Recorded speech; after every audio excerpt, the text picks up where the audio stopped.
Hello guys, আছি শুধু আমি আর রনি। আমরা এখন গেছিলাম নাওড়া ব্রিজের ওই পাশে। তো গাড়ি চালাচ্ছে রনি, আমিও কিছুক্ষণ আগে চালাইছিলাম। আমরা এখন আছি বসুন্ধরা গেটের সামনে। গেটটা তুলে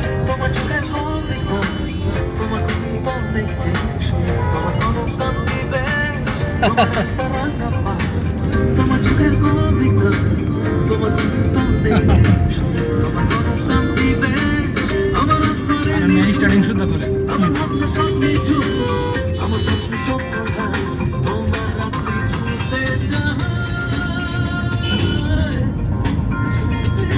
অনেক ভালো লাগলো আজকে রনির সাথে ঘুরতে। তো ভালো থাকবেন সবাই গাইস।